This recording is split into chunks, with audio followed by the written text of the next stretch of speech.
Hey everybody, Jeff here with JFree 906 and the Curse of Oak Island and Beyond live stream.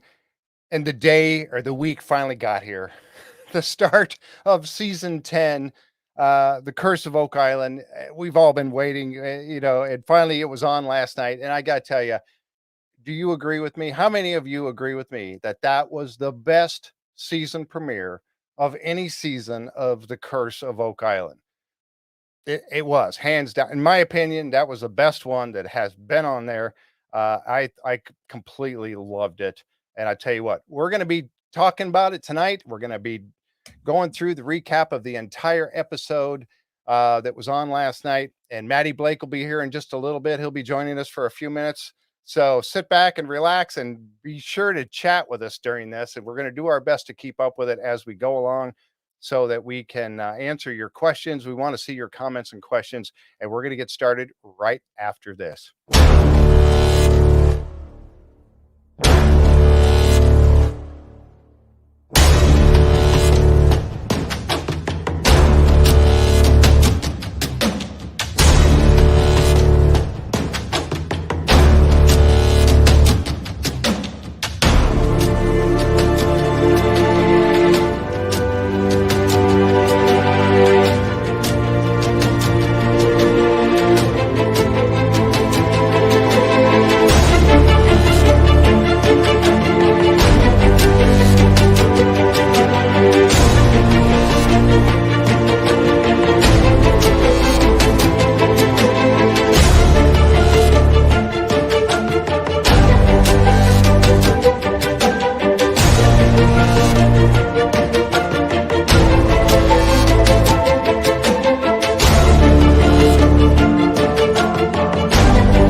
This is Robert Clotworthy, the narrator of The Curse of Oak Island, and I have a question for you. Could it be that you are listening to The Curse of Oak Island and Beyond live stream? This is a top pocket find, mate, for sure. All right, we are back, and we have Tom Burns and Henry Dewitt here with me. Thank you guys for coming on.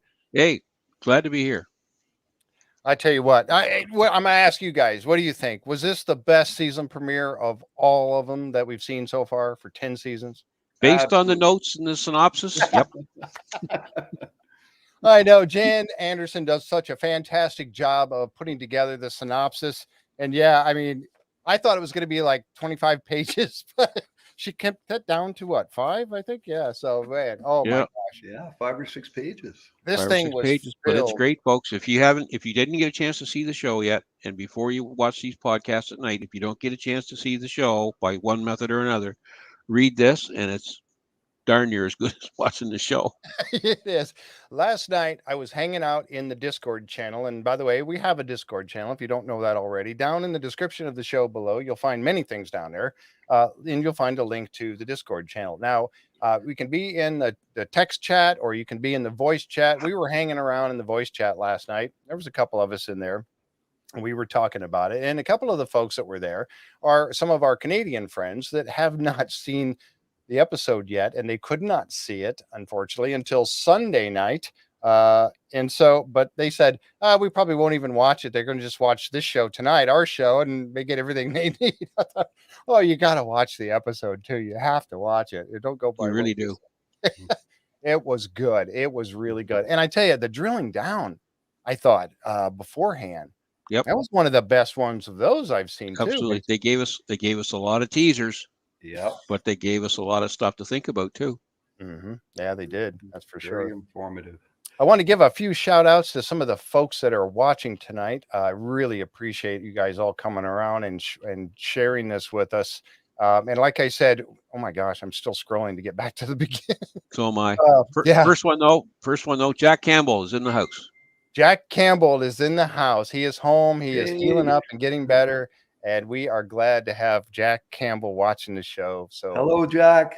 yes, hello, Jack, and Godspeed. You get better. And we're waiting for you to come back and be with us on the show for sure. And I tell you, that's if as soon as you can make it, we look forward to it. Let's see, we've got Paula Steen was the first one here tonight, and then Wade was here, Seth Bound was here, Jeff's in the house, Sandollar Ray, Jess. Hi, Jess. Jess was here. Yep. And I got to meet Jess you guys have heard all about it, but I got to meet Jess when I was up in Escanaba. That was awesome.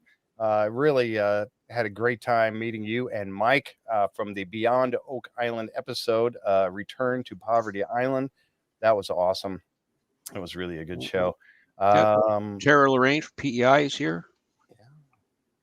Jamie, let's see. Oh my gosh, so many people. I can't name them all. There's over 100 people in here already watching. Thank you guys for coming by tonight. Matty Blake will be joining us here pretty quickly. He's got a tight schedule tonight, but he's going to pop in and share some of his thoughts with us. And of course, his excitement, that he does share with us so very often. And we appreciate that from him so much. I've told him, that's one of the things is that we get to see.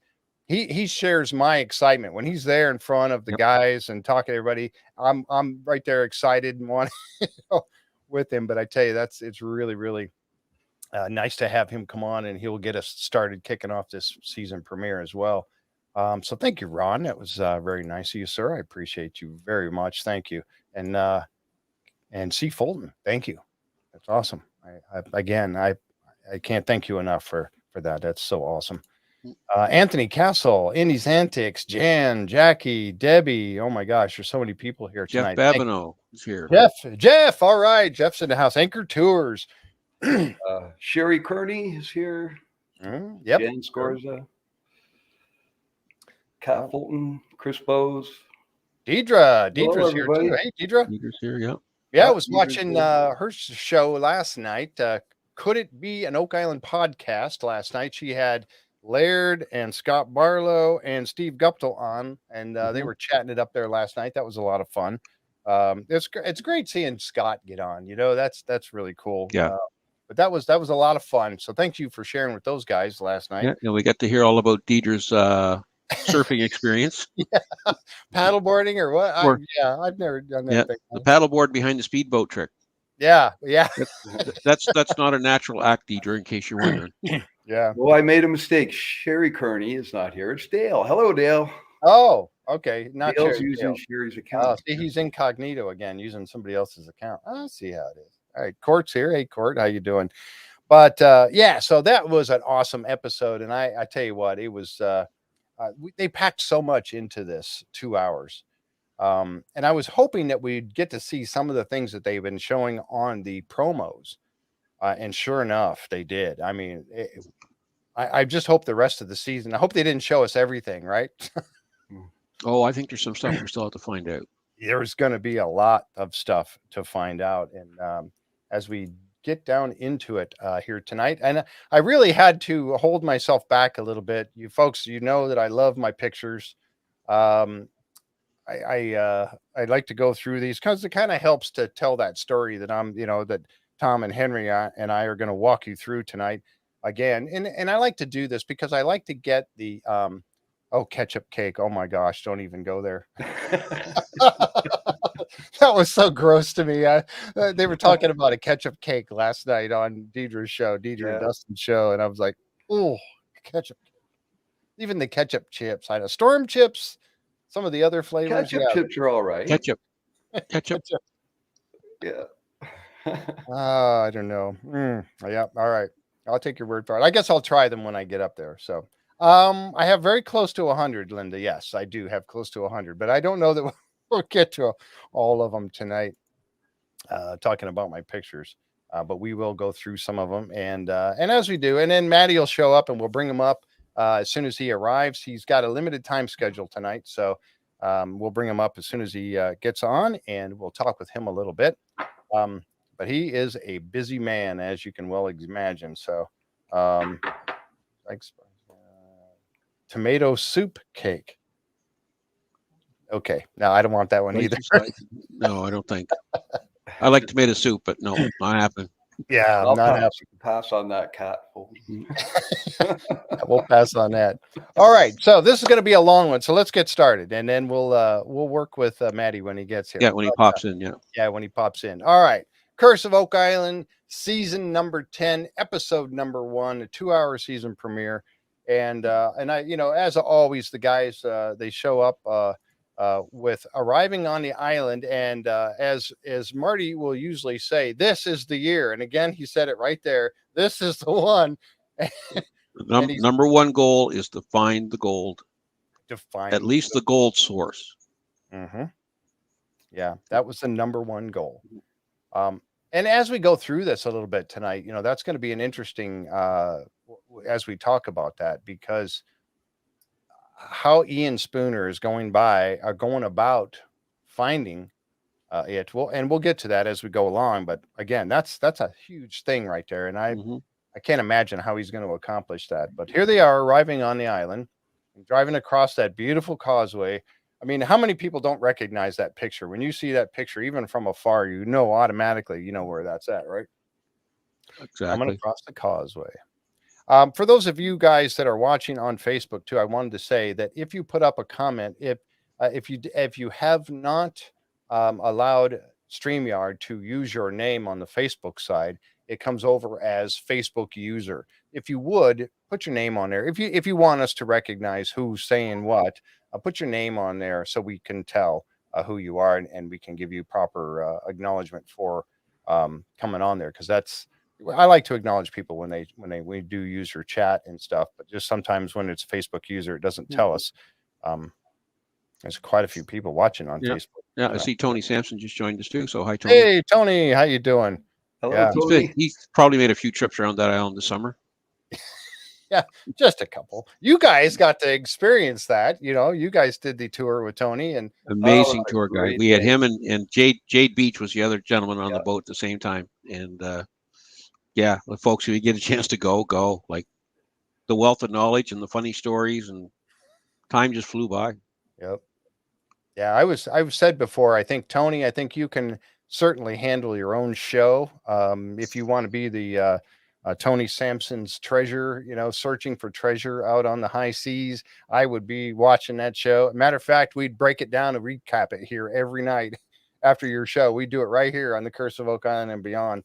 We talk about your show, because I think you would be a great host, and you should do it. You really should. If you haven't already started it and you haven't told us, I think you should.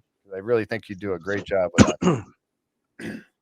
All right, so here they are arriving at the war room. Of course, yeah, these are kind of the boring pictures, but it kind of tells the story, right? So they're arriving at the war room, and then everybody's chumming around and getting all happy with being in the room again, and fellowship. Now, I would assume that this, I don't know, Linda, maybe Linda knows. This would have to be about May? Would this be in May, about that time frame when they're showing up out there? I always thought, I know that quite a few of them are out there early on the island, well into March and April, or some are there year round. Scott probably is out there all the time, but when everybody arrives all at one time, they show up on the island. But I think Rick went and picked them up at the airport or something. But anyway, they're all happy to get together. And then we're seeing a few new faces of those who were on here. And we'll talk about these two ladies right in just a little bit here as they get introduced into the show. But they're on the cam. And they started off talking about, as Tom already mentioned, they started off talking about the number one goal was to trace the gold in the water to its source. And then they showed this picture here, and they were talking about of the 20 holes that were drilled that they tested for gold, many of them, several of them, actually they found gold content in the water. Now, that was significant because we know that they could find silver, because silver will leave a residue in the water, but it was not well known that gold would.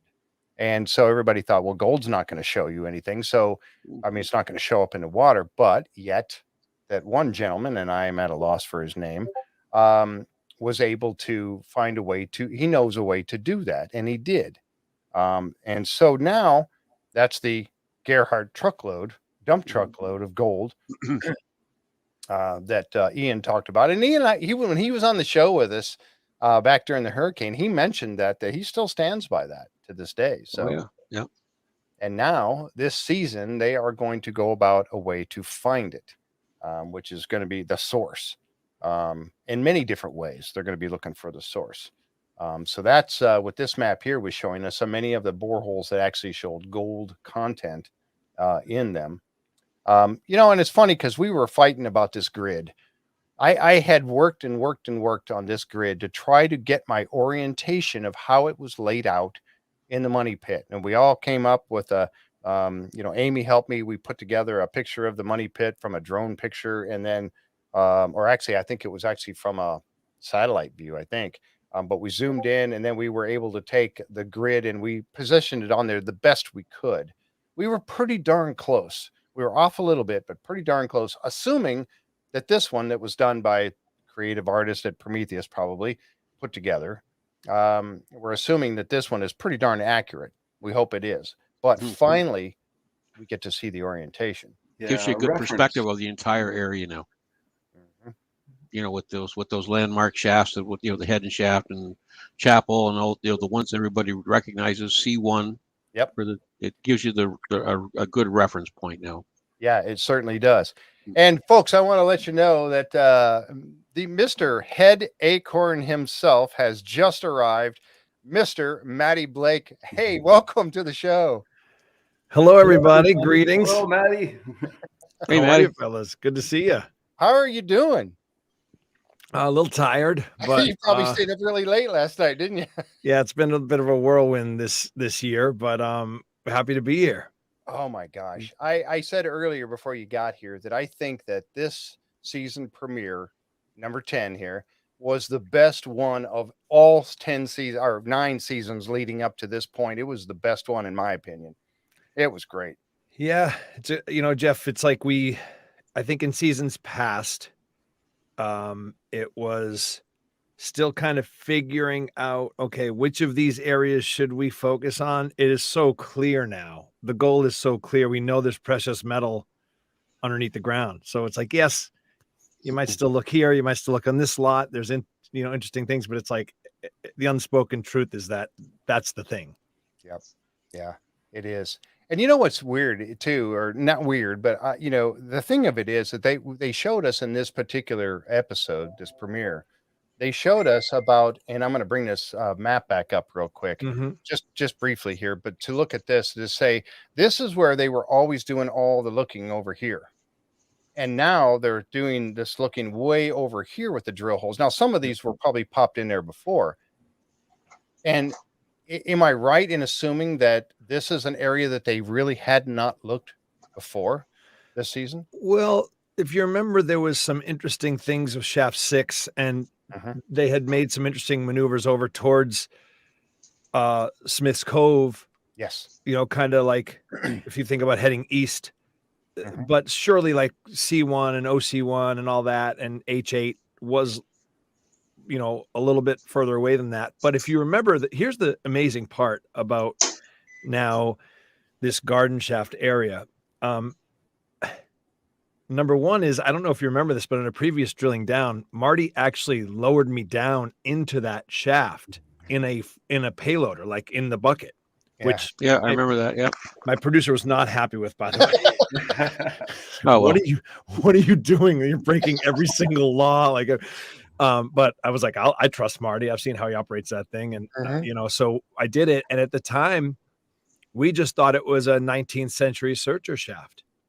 But it's funny, I look back now, and I remember literally standing on the ladder and Marty going, feel how strong that is. I go, these are like doweled in. Like I'm not seeing any nails, nothing. It's like all wood into wood. So that's kind of odd. The other odd thing is, I mean, look at that rock garden that Rick built, and really thinking he was building it, and he was building it towards the, as a memorial to the women of Oak Island and their involvement. Yep. But I say to him, and you'll see in an upcoming special, I basically say, like, what if you inadvertently built a tribute around where the gold is? Because that seems to be where it's heading, right? I mean, you saw the premiere episode. It's like, yes, they might have inadvertently. Can you imagine if that ends up being like the original Money Pit, and look what he built around it? I mean, it would be. Yeah. So, stay tuned. We'll find out I together.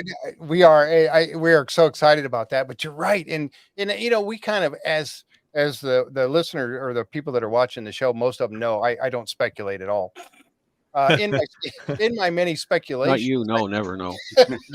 in my many speculations, I said that once a while back. I said, wouldn't that be funny if that turned out to be like the entrance to the Money Pit after all these years? Yeah. And so we shall see. We shall see. Another odd thing is that I got asked about that more than probably almost anything else. People would see it in the orange mesh, like around the time they found that shaft, and they had kind of like that orange mesh construction safety fence around it. Yeah, correct. Yes, and people go, "What is that? What is that? What is it?" And I kept saying, "Oh, it's probably nothing. It's benign."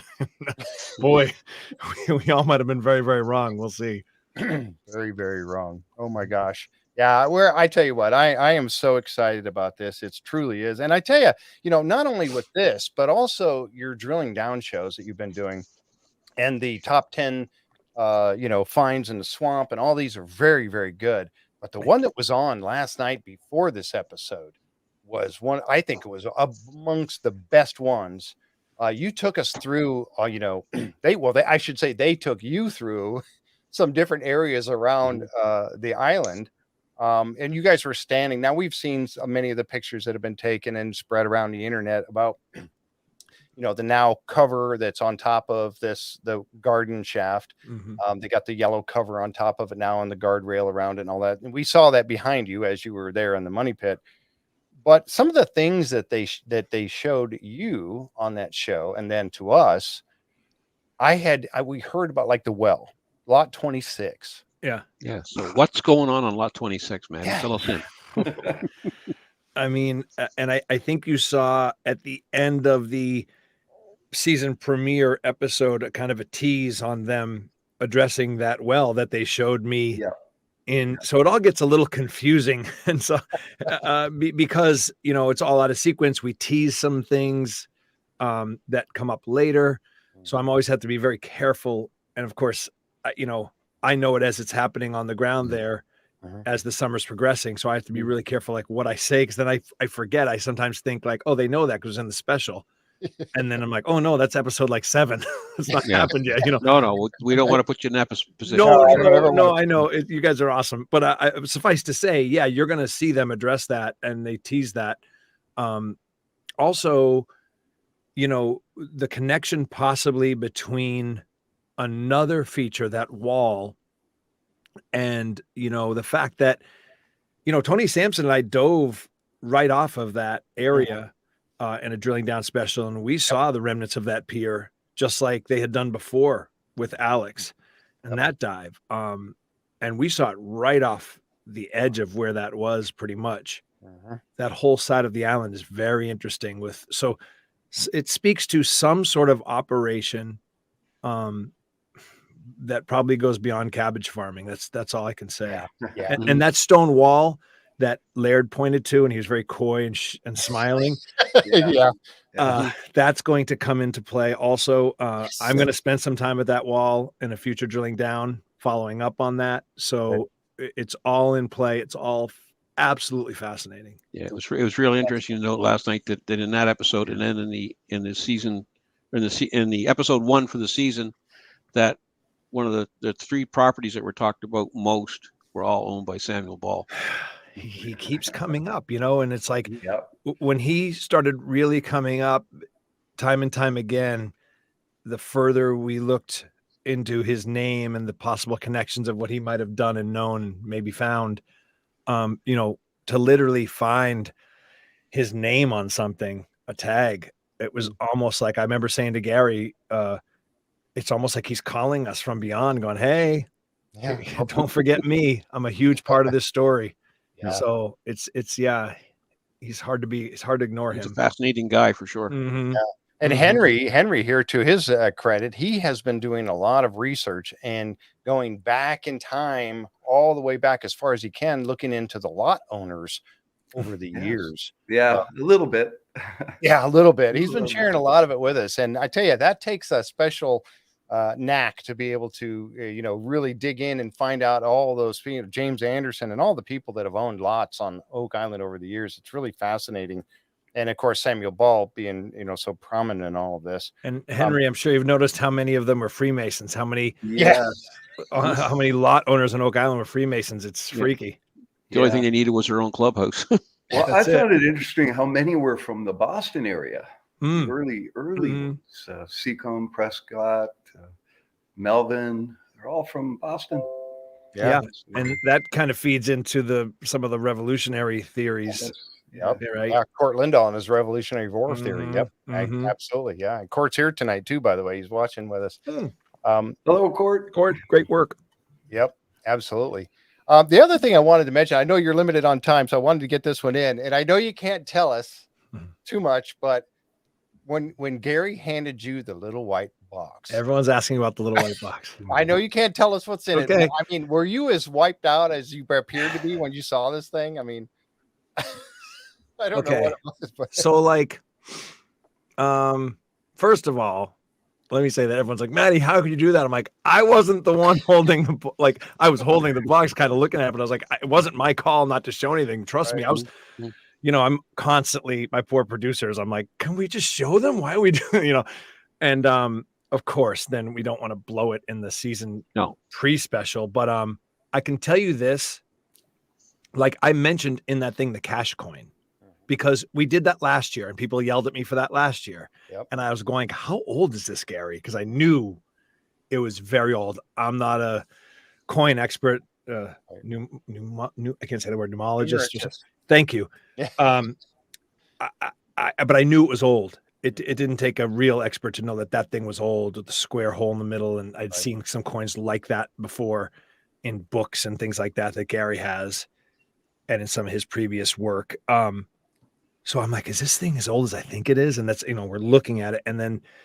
this is a very similar type of moment where I'm going like, is that as old and different as I think it might be? And what I can tell you is you will know it when you see it. Oh, good. When you watch this season, there will be a moment and you go, Matty and Jeff, you can message me and say that was it, wasn't it? And I will say yes. That's all I can tell you. I will. It's going to jump off the screen that much. It's going to jump off the island that much. Wow, that's awesome! I can't wait. I can't wait for that. I wanted to tell you too that Jess Grollo is here. She's in the chat. You met Jess when you were doing Poverty Island, and those are awesome too, by the way. Yes. I actually got to meet her. She was on the show. She came and helped us. When we do the Beyond Oak Island episodes, we often, Jan Anderson, one of our admins, she goes out and asks these people if they would come on our show with us. Awesome. And they have. Every one of them has come on and talked with us. And Jess came on. Mike was busy. He works for the sheriff's department. He got called out. But Jess came on, and then I went up to Escanaba because I'm a Youper. I see you got a UP on your shirt. I love that. Boom, representing my new people. Yep. And so, because Rick said he's going to make you an honorary Youper. Well, I'm a Youper, but I'm from the eastern Upper Peninsula, and they're from the western side. But anyway, so I drove over to Escanaba. Jess was at a craft show over there, and I drove over, and I met her in person, and I got to meet Mike. Wonderful people. So I wanted to give a shout out. There she is. There. Oh, Mike is here too. All right. Yeah. So there's Jess. Hey guys, I missed you already. I absolutely fell in love with the Upper Peninsula when I first went there a few years back. Got to spend some time with Marty.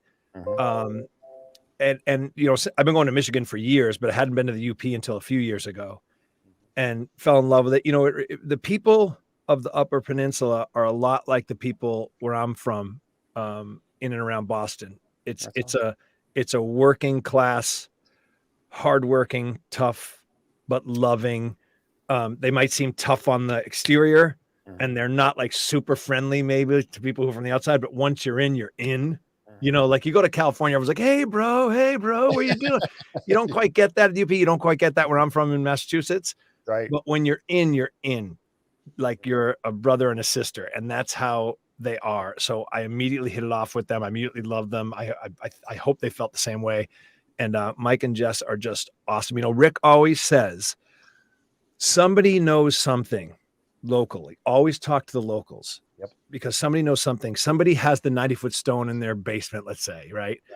And so I've always taken that to heart when I go on the road for Beyond. I learned more about Mel Fisher talking to the bartender at night at the bar who knew him. True story. Told me stuff that I can't tell on the air, you know, but helped me really understand who he was and what that family's about and how much good they did in that community and things like that. So Mike and Jess are the ultimate examples of that, like right where we were looking all this time, taking 3 cracks at it.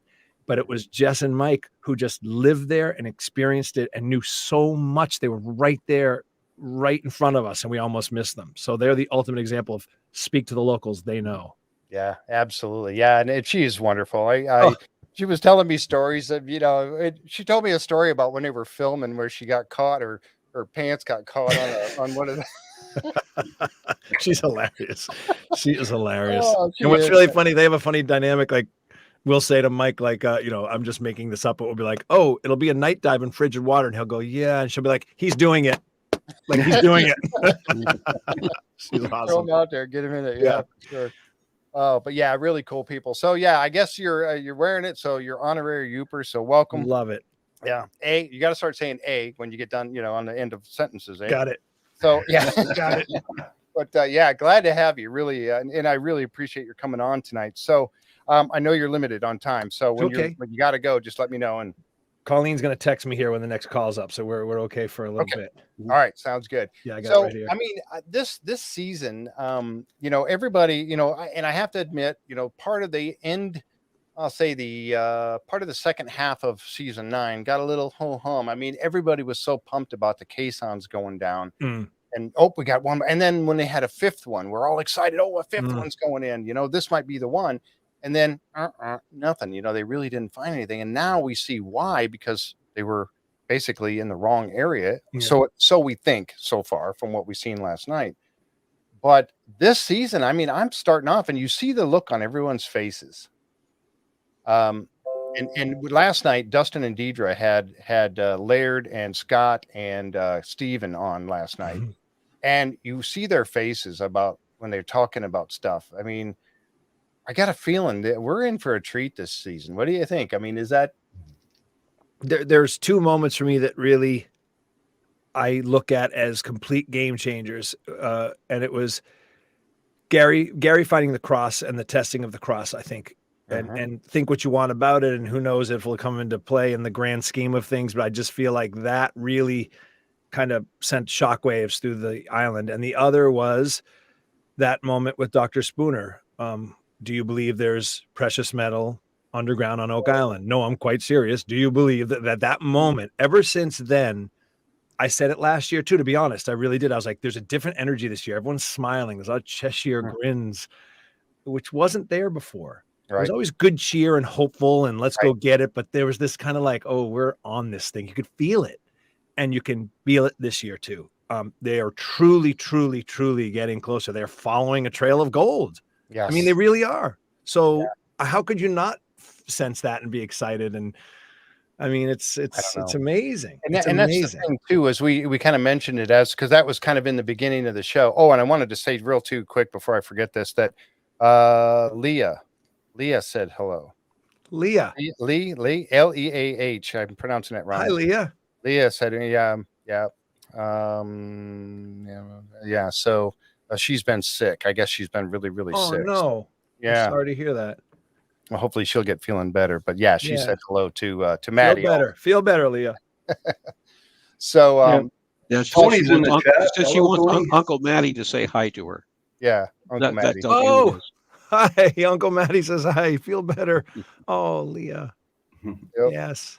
Yeah, there's Tony. Tony's out there tonight too. He's Yep. checking things out. Tony with us. Sampson? Yeah, Tony. Yep. Sampson, My yeah. mate? Yeah, you, Yeah, your mate. Oh my God. you I better love say him. hi to him because you might need him someday. Tony. I love Tony Sampson like a brother, Oh. a mentor, a friend. He's taught me. I mean, imagine like you start doing something. Let's say you start like, oh, I'm going to start learning how to throw a football, and you happen to be friends with Tom Brady. Like Right. that's how it was with me in diving. Like I start diving 4 years ago, and I'm friends with Tony Sampson. You know, so it's like I learned so much so fast. And man, is he just he's the most interesting man in the world. He does it all. He rescues know. people. He's just the best. Hi, brother. Yep. Yeah, he said, that when he has his work that he does away from Oak Island, and this is what I was talking about earlier when he first showed up in the chat, is that man could do his own TV show about Definitely. searching for shipwrecks and stuff. Definitely. And he could Oh, host it, absolutely. dive on them. I would watch it. We'd be talking about it right here on the show. I mean, every episode. I think he's the right personality, and he's such a great diver and just a great guy. Just I've never met him in person, but these two guys, Tony and Tom and Henry have. Yep. They've met Tony. I haven't met him yet. I haven't been up there yet. He's So a We fantastic had a boat storyteller. tour with Tony last year. yeah. Oh, yes. It was awesome. It Well, was really good. I've been so blessed to go out on the road with him now a few times in the Beyond journeys, more to come too with Tony. So just a dream guy to be on the road with, a true brother and friend. Absolutely. Yeah, absolutely. He's a great guy, and we love having him on. He's and like you said, if you have the opportunity, I'd like to get certified for diving. I don't know if that's going to happen anytime soon, but you have the opportunity to work with somebody so great at it, such a professional. I won't tell it tonight, but if you have Tony on in the future, have him tell the car keys Cape Cod story. Okay, just ask him about that. We can tell that in the future. All right. It's an adventure that him and I had together. I'll let him tell it sometime when he's on the show, but make a note to ask him about Matty and the car keys, and he'll tell you. Deal. All right. I'll definitely do that. I'm going to write that down. Yeah. Maddie and the car keys. But, speaking of diving, I mean, in some of the Beyond Oak Island episodes, now you've had the opportunity to actually dive yourself. Mm-hmm. I think you dove, it was it the second time out at Poverty Island? Did you dive Michigan? on that? Yeah, I dove in Michigan. Yep. Unbelievable to dive Lake Michigan. Like, I mean, that was the clearest dive I had because I trained in a quarry, and then it was ocean dive, and okay visibility, but Lake Michigan was beautiful. Although we did kind of stir things up down there when we thought we saw something, we pulled it up and then we lost visibility for a little while. But what a beautiful dive! Oh my gosh, yeah, cold. Cold. Yeah. I had a 7mm wetsuit, and my ankles were blue. I had a little gap between my boots, and my ankles are pretty blue. Cool. So, but it was awesome. Oh yeah, I can imagine because that water is just. I don't know about Lake Michigan. I haven't been. I've been in Superior several times, and even if it's 90 degrees, Lake Superior is still freezing cold. I don't care. Yeah, it was chilly. I'm from up in Ontario, and I live right by Lake Ontario. And I tell you, even in the hottest parts of the summer, it's still cold. It's still cold to go swimming in Lake Ontario. So I can imagine what that felt like deep down in Lake Michigan. Yeah, it got chilly, but it was exhilarating. I'd love to do it again. Yeah, and you're looking for treasure. I mean, come on. So fun. Yeah, and then to be there when Mike and Jess found what they found was an absolute thrill. Like to watch that story unfold, like, oh, it's two ships and one's on top of the other. We're like, I'm looking at Rick. You can even see it. They showed it on the episode. I'm looking at Rick going like, are you kidding me? Like, I think I said a swear that they didn't show. I'm like, are you freaking kidding me? Like, this doesn't happen like this. You know, it's like, doesn't usually happen like that. And in the chest, they mentioned the chest. And you were like, you grabbing the mic. What was that? Come again? Did you just say chest? Yeah. And stay tuned. More to come on that too. That's great. Mm-hmm. That was a good episode. Thank you that's so one much. of those things where I need to get more information on. Now, you went out to the Atocha, you were out there diving, or you didn't dive on the Atocha, but I mean, that would be another experience to be able to to go down with Melvin and dive on that. We've had Melvin, he came on the show and kind of took us through that. Wow. I mean, how do you get a job like yours? Well, it's funny. I actually did dive off camera at the end. Yeah. It was a quick dive. I bailed at I was down there for 2 minutes. I just wanted to see the hole. I wanted to see the hole. So I threw on a tank. It was Captain Tim's gear. Yep. I went down. I was exhausted, sunburnt. It was at the end of a long week. And it was pretty currenty for me. And, so I was just like, all right, that's good. I didn't want to slow them down. I'm like, those guys, this isn't like a recreational dive where you're just like, hey, let's try and find this metal and run the metal. Like they run that blower. It's an archaeological, basically, procedure. It's a dusting. It's an excavation. And when you've got someone like me who's been diving for 3-4 years, flopping around down there, it's just I can do much better work on the comms, reacting with the camera there, communicating with them. So that's why I sometimes don't dive when it's a really refined operation like that. And it's a bit above my pay grade. I let the experts do it. Now, if it's like me and Tony, if we went back to, let's say, Lake Michigan and we're looking for those boxes again, I would probably demand to go in. You know what I mean? But these type of dives, like 17-15, I don't dive that because those guys, again, they freaking throw those tanks on. They're down, they're up, they're down. They've got it down to a science. They're like a military operation. Boom, boom, boom. It's like, I don't want to be flopping around down there, So I did get to go down, saw the hole, came right back up. So that was pretty awesome to say that I at least was in the water at the Atocha site. And then we did a little, it won't be shown on cameras, but we did a celebratory jump off the boat. Oh, really? Yeah, it was a lot of fun. It was a lot of fun. Matty should give a shout out to Donna McCauley. She's here watching tonight too. Oh, Donna McCauley.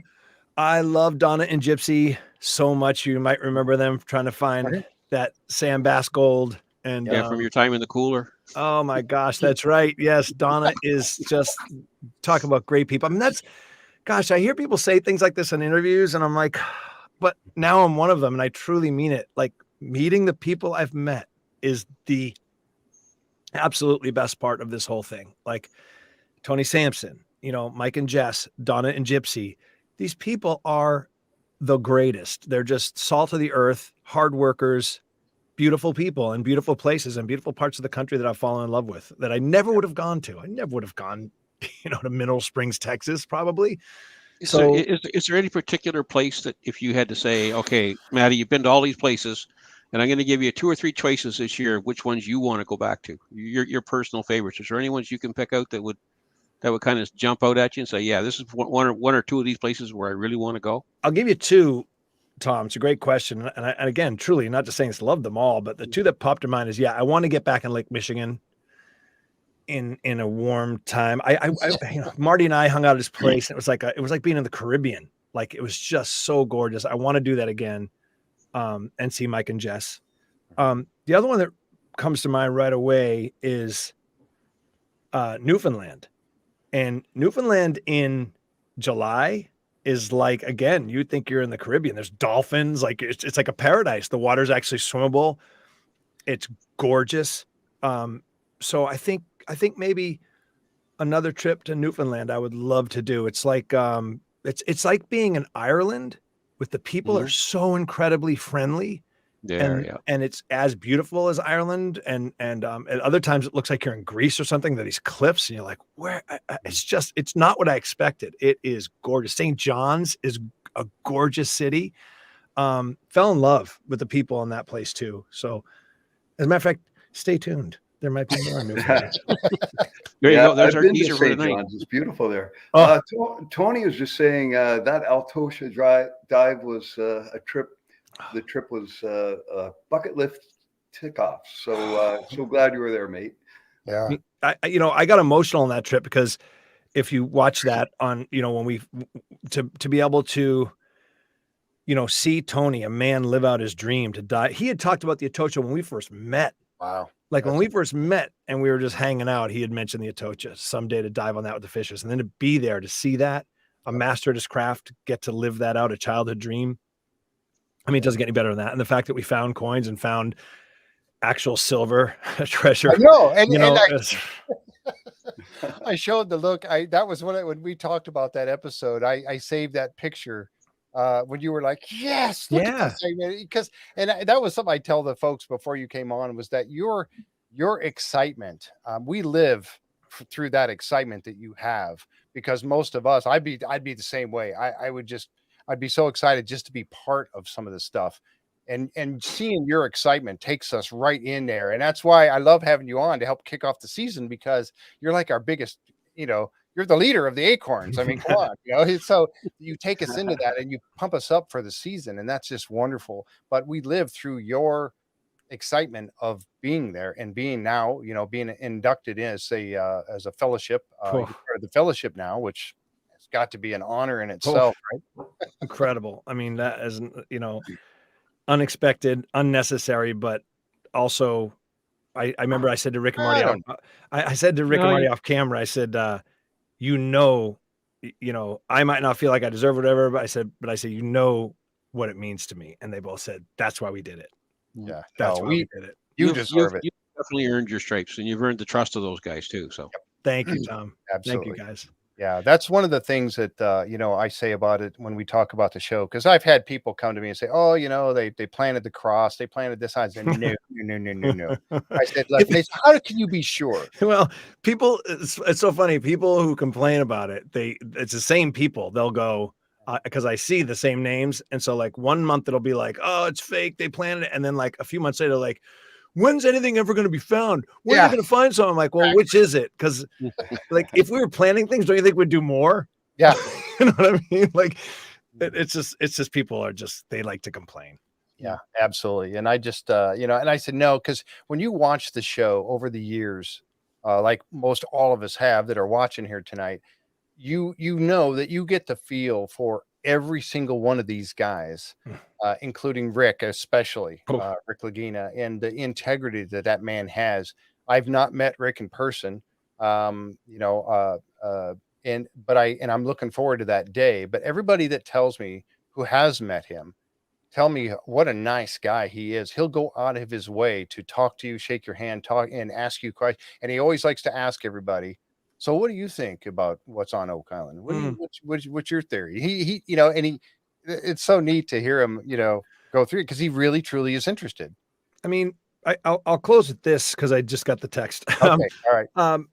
When you talk about that, I just view it like we all have our moments when we're cynical and doubtful and all that. We're human beings. We're complex. We have all sides of everything, but there's basically two ways to go through life, and it's cynical.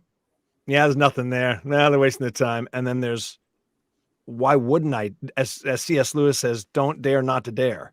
Like, why wouldn't I look? How could you hear that story and not look? Maybe it's there. Let's go. And me personally, I love those type of people. Yep. I love the latter. And the cynicism is easy and the snarkiness is easy. And it just bores me. And I just don't really gel with those type of people. So everyone involved in the Oak Island universe is that type of person. You guys, I can tell you're that type of person. You hear a story like this, you latch onto it like a dog and you're just like, let's go. And yes, it's frustrating. And yes, you want it to be solved tomorrow. And yes, who doesn't want to find a chest of gold? Of course we do. Of course, everyone does. But it doesn't work like that sometimes. These things are hard. And so it's taking what it's taking. And that is, in this case, 10 years. Right. Yeah. And somebody asked, is there going to be a season 11? And I know you probably can't answer that question, but I don't know if anybody can answer that question yet. We do. We hope so. I mean, we want, I think, and most of us, and I've said it before, yes, we'd love to see a big, Gerhardt truckload of gold and silver come up out of there. But do we want answers to the story? Yes. That's it. That's the other thing. It's the other thing. If we let's say, just for sake of argument, they found a huge chest of gold and silver chains and everything, but it's like somehow unidentifiable. It's all different mixes of Portuguese gold and we still don't know who did it and why. Like, how frustrating would that be? It would be amazing because you could pay the money, but so it is. It's like the history of the story. Yep. As far as the season 11, I can only promise you this, and this is a promise, guarantee, and it's true.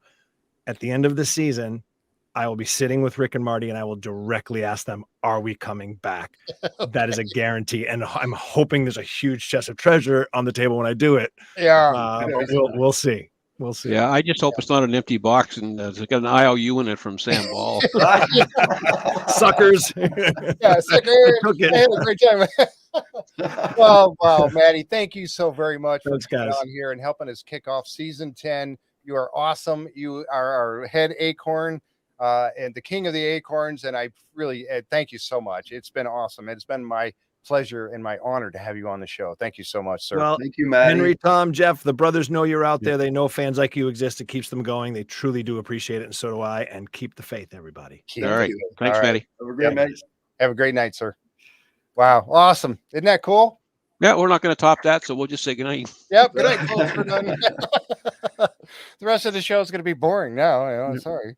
Oh my goodness, what a guy! I mean, and that's so cool of Matty to take time. He had a really tight schedule tonight. Even though we talked about this for a long time, getting him signed up for this to come on tonight. The man is he's got to be one of the He's busy. busiest people in Hollywood. That says a lot about the quality of the people that are on the show, but also says a lot about the quality of the people in this group too. Yep. That he's willing to take those few minutes. Yep. Oh, it's so nice of him to come on. Yeah, he appreciates us as much as we appreciate him, for sure. So and appreciate you guys jumping in. Some of you guys that have met Matty, Donna McCauley, and of course Matty, and Tony and everybody. Yep. That's really cool. Ciao for now. Mhm. Yeah. So all right, back to the recap of this particular episode of the season premiere. One of the things that you talk about Ian Spooner, and Dr. Spooner had mentioned when he was on the show, I kind of alluded to this earlier, that Dr. Spooner had mentioned earlier in the show that they're going to be tracing down where the gold, well, they first talked about the movement of the water, really before they got down to talking about where the gold was. How, and I stress over this thinking, how in the world does the water move through there? I mean, it's got to have an inlet and an outlet, right? To be able to have water pass through there. So what's your thoughts on that? I mean, is it a current? Right? It could be a couple things, right? It could be tidal. Mm-hmm. So, right, it's coming in and out the same hole, right? It's going to raise it up, settle it down. It's going to rise up and down. It's going to flow back and forth. Or it could be like an underground stream, brook, channel. I think it's right? underground Water streams.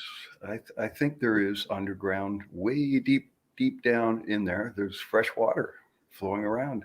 Well, if we look at what they talked about last night on lot 26 with the freshwater well that never freezes. Yeah. Exactly. Yeah. Something's happening. The eye of the swamp, it's always there. Yeah. Mhm. Well, we know that moving water doesn't freeze. I mean, it will, the surface of it will freeze, like the Great Lakes. I mean, you can drive across the Mackinac Bridge and you can look down and see it's frozen, and that water's moving all the time. And you can drive across it in a car, on the ice. And there's the obvious one that Wanda just mentioned that we didn't, the flood tunnels. The flood tunnels. Yes. Yeah. That could be one way. It may not even be a natural entrance. It could be a man-made entrance, right? Yeah. Yes, exactly. And then they take this unit here and they put it down in the water. And they get what's neat about this is that they can send it down, and at a certain depth, they can tell it to open, and it will open and bring in water sample from way down there rather than up on top. So they can set it to where they want it to come out and operate it that way, which is really cool. That way you're getting a sample from down below. And then using those samples to find out exactly if there is, in fact, content of gold in the water. And then the process of being able to trace it down and find it is, again, kind of, we'll see how that develops over the course of this season, how they go about doing that. One of the things that they, and this was, you guys know my speculation. I did a lot of it over the summer months. We saw pictures and stuff, and I kept talking about the muon technology. And, here it was. I was saying, and I'll be first one to admit that I was wrong in my speculation. They put down these sensors. This was a picture they were showing of them guys putting down some of the sensors to pick up the particles. I'm at a loss for the Cosmic rays. Cosmic rays. Thank you. Subatomic particles passing through the Earth, passing through us, and everything else. And they put these sensors in the ground. we knew that they put those down, and I was under the impression that it was the data captured from this that led them to say that there's something in the money pit. Let's put a tunnel and get a tunnel to it. And I was wrong. We found out last night that they don't even have the data yet. Not yet. No.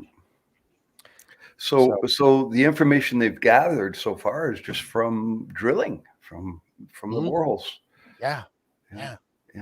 And that's the thing that we always, many people have said, I think I'm guilty of saying it, man, you keep punching all these holes in the ground, but you're not finding any real answers. You're finding more bits and pieces of wood and stuff like that. And you're trying to put this all together, but it can pay off. And we saw that last night, and we'll get to that here in a minute about how it did, in fact, pay off. So, but anyway, so the, muon technology they don't even have, well, they probably have the data now, but during this time of the filming of the first episode, they did not have it yet. And he said it would probably be the rest of the summer before they even got it. Yeah, so. It's hard to say because Karen Publicover just posted today that she saw Rick driving back onto the island. Really? Oh, really?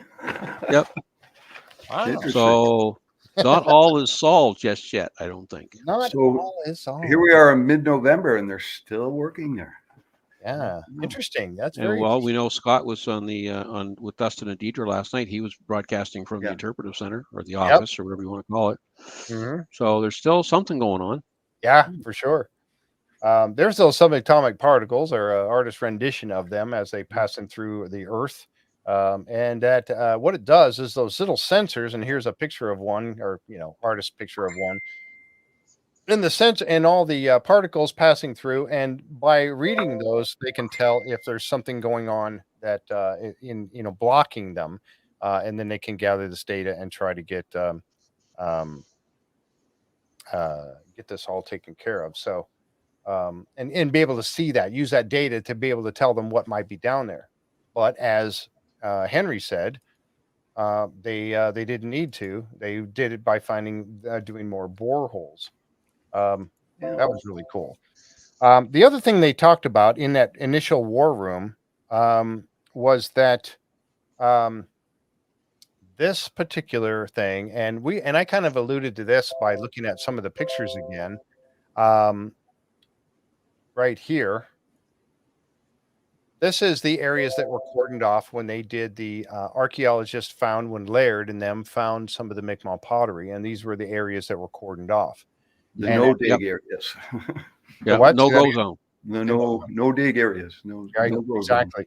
And so we know now that Rick, or I think it was Rick, or was it Marty? One of them had mentioned that they are now working with them, and they are coming to they're in talks and things are working. Now, we did see, thank you to Karen Publicover and some of the pictures that she has shown us, and Colin Jameson also, and some of the pictures he got from his boat, that we saw that they are now again working in this area right here, which is the southeast corner of the swamp. So we're assuming, I am assuming that they have worked something out, which is fantastic. That is huge. Well, we know also from the first or from the pre-episode one that they showed last night that they are doing some archaeological work because they were in lot 26, right? They got cleared off that well, so they are doing some work in some places. Yep. So that's great. That is fantastic news that they are working together and have gotten to at least to the point where they can do that. So here, I love these pictures, and this was a couple of them that I had not seen before that I just had to grab because they were just awesome. This one here, and you can see, how they covered back up. Remember the stone road kind of went its way all the way along here where they cleared it last year. They've got it all covered back up, nice and clean. They found what they needed to find. They proved that there was a roadway there, and it was heading over towards the big platform that's on the other side of Nolan's Peninsula here. Yep. And there's another shot. That platform is right in here, in this area. Yeah. And the eye of the swamp being up here, of course. But these pictures were just too cool. I had to grab them from the show last night. And of course, the platform here is the platform from 2018, 2019, I think it was, or 2020. They found this one. I forget what year that was. Yeah, I don't know. Did I just? 2 or 3 seasons ago, I think. Okay, I'm back. Oh my gosh, my screens, everything just went black for a minute. Uh-oh. I'm still on with you guys, I assume. Yeah. Well. Yeah, we see you. Yeah. No, I just checked my tablet here. You're live. Okay, all right. You got Now nice pictures of Northern Lights or something oh yeah, and my green screen's gone and everything. Oh my gosh, yeah. All my screens just went black for a second, and that was really odd. Okay. Whew, all right, I guess I'm back. So, This is Curse of Oak Island, not Beyond Our World, Jeff. Get back on top. Yeah, right. I mean, what's going on there? So, yeah, let me turn this back on so you can see this ugly green screen behind me. Let's see. Oh my gosh, technical difficulties we have occasionally, right? Let's see if I can get this turned back on. It's not working. An error has occurred. Okay. All right. Well, you guys are going to get to look at a green screen, I guess, instead of my. Oh well. Yeah. All right. So there we go. Yeah, I got an error has occurred. All right. So anyway, so there's the platform, and also there's a better look at it. So obviously man-made. I mean, come on, you can't. That's just, and that thing dated to what, 12? I think it's around 1200 or something. Yeah, that's one that they found the wood under. That's Dr. Spooner dated it, I think, right? That's the same one. On that piece of wood, it was smashed between a couple of rocks. Yeah, talking like 1200 or something like that. Yeah. Yep. So well before 1795. Let's put it that way. Then we got to meet a couple of Helen. We've seen Helen around a little bit, and Helen was there. She was one of the ones that was on the island doing some archaeology work when they had to stop. And now we have Emma Culligan, and Emma, she used a term. I think she kind of coined it herself. Archascience. I think she called it. She said it so quickly I couldn't really grasp it. But she's working with the CT machines and also an archaeologist. So, and I don't think the interpretive center is now a research center by the looks of things. Yeah, it truly is. That's where they're doing all their work, and they've got some. It looks like a laboratory now, actually. Yeah. Well, they needed the space, right? So, another thing that it was. Oh yeah, they're using the CT machine, and they got a couple. They've got the XRD and the XRF. Looking at different things. So what is so cool about that is now they don't have to wait. If they find a piece of metal or something like that, as we'll get to here pretty quick here, they can actually put it in the machine and get a look at inside under the incrustation. They can look at it and see what's inside there, like they did with that the musket part, the whole firing mechanism. It's not just that too. It's the cost and the time, right? It's the cost of sending it away. You have to pay someone to do it. You're gonna have to insure it to travel it, right? Yep. So it's a time saver, and I'm pretty sure probably a money saver at the end of the day. Yeah, exactly. And then they talked about Portugal and all that real quick. When they went over to Portugal and they found some of these things, we're talking about this symbol that's right here, and then of course finding it also into one of these stones. We were kind of talking about whether or not that was actually a maker's mark. Yeah, that's what they said. Mason's maker mark. Right. Yeah. So if that's the case, then is that person's name right there? Yeah. I don't know. But hopefully we'll get more answers on that kind of stuff. But that was really neat. And then they're continuing that. Here's the HO stone talking about that symbol for gold, I guess it was, right? Symbol for it's gold. Yeah. I wish this HO stone hadn't been blown up. I mean, come on. I know, Yeah, and I've always said who knows that's even the proper orientation. Yeah, exactly. It might have been up and down or up and down, sideways, who knows, backwards. What was the rest of the carving? What did it say? Yes. Yeah. Was there an arrow pointing to it? Yeah, I know. You blow it up. Come on, man. You turn left here. First. If you're gonna blow it up, at least document it first. Absolutely. Back in the day, that's not the way they did it. They thought they knew where they were going, and they were going to get there. The quickest way to get there. The rock's in our way. Let's blow it up. Yeah. Yeah. Let's see what's under it. Yeah. Want to have some fun? Yeah. And of course, the road that they run. And I thought the neat thing too was that Rick was saying, and even Marty kind of actually acted as if he didn't even know this, but Rick had made the comment that he has teams working all over the world. Yes. Rick tells the group that he has teams in France, Portugal, the Azores, Italy, and London. In London. And he hopes that he can provide clues to the Oak Island mystery. The last item to be discussed on here would be lot 8. So, I mean, here you go with all these people. We know who some of these people are already. We know Gretchen is one of them. Yay! Yes. We're happy for Gretchen. We saw her pop up at the end of the episode. We'll talk about that as we go along here. But that was really cool. All right, now to the fun part. The money pit. Okay, so the guys were out in the money pit, and they were using the boreholes like Henry had mentioned. They drilled K15.5. Now they're working in a spot, as I mentioned to Matty, over where they have not been before, at least not that we know of, drilling holes over there. And it's hard to tell exactly where this is. I tried to capture some of these shots that we're looking at the drill rig so we could get a better orientation of exactly where it's sitting. But this road right here that you see behind the drill rig or in front of, that's Charles there, I believe. I was just going to say, and look who's keeping a very close eye on them. The Freemason himself. The guy with the Mason hat. Yes, indeed. He was grinning last night. Yeah, yes, he was. So here's that road that goes up behind, and 10X is up the hill back here, and the Women's Memorial back over here.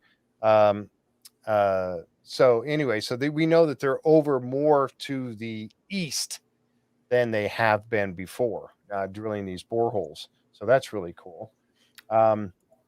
And so here's a picture now. So most of their drilling has all been over here, over in this area.